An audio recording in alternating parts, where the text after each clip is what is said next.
आदमी general bogie की नीचे वाली सीट पर सो रहा था। जैसे ही ट्रेन रुककर रवाना हुई, उसकी आंखें खुल गईं तो सामने देखा उसकी तलाकशुदा पत्नी बैठी है।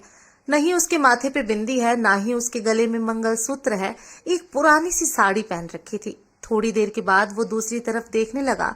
फिर कुछ सोचने के बाद वो उसके बगल में जाकर बैठ गया और कहा, क्या तुमने अभी तक शादी नहीं की? पत्नी ने कहा, क्या तुमने की? मैंने भी नहीं की। कहाँ जा रहे हो? मैं कानपुर जा रहा हूँ। और आप कहाँ जा रहे हो? मैं भी कानपुर जा रही हूँ। बड़े भैया के पास मम्मी रहती हैं, तबीयत खराब है, मिलने जा रही हूँ। क्या करती हो? कुछ नहीं, बस प्राइवेट स्कूल में पढ़ाती हूँ, अपना काम चल जाता है। पति ने कहा, मैंने कहा था ना, तलाक के समय कुछ पैसे ले लो, काम आएंगे।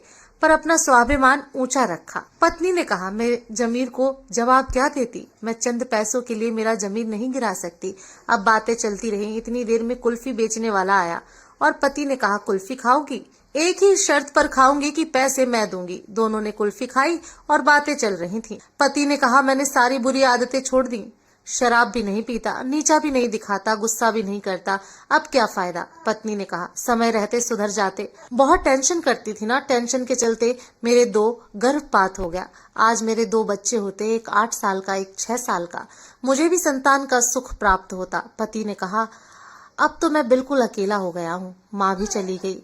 पत्नी ने चौंक कर कहा, माँ अच्छी भली तो छोड़कर आई थी, माँ कैसे चली गई? क्या बताऊं, रोज कहती थी, बेटा बहू को लिया घर, बेटा बहू को घर लिया। कैसे बताता कि तलाक के बाद बहुएं घर नहीं आती?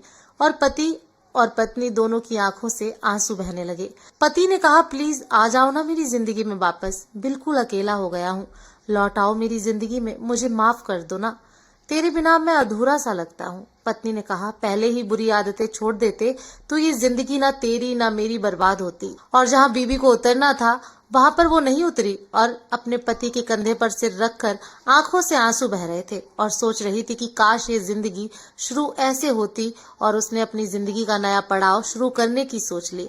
पति और पत्नी अब अपने घर की तरफ रुख कर रहे थे। पत्नी ने अपने मायके को नहीं, अपने पति के घर को चुन लिया और नई जिंदगी का सफर शुरू कर दिया। दोनों अपने घर पहुंचे और उस घर को फिर से सजा दिया। तो ऐसे रिश्तों की कदर समय रहते कर लिया करो। अगर कहानी अच्छी लगी हो तो शेयर जरूर कर देना, पेज को फॉलो जरूर कर लेना। धन्यवाद।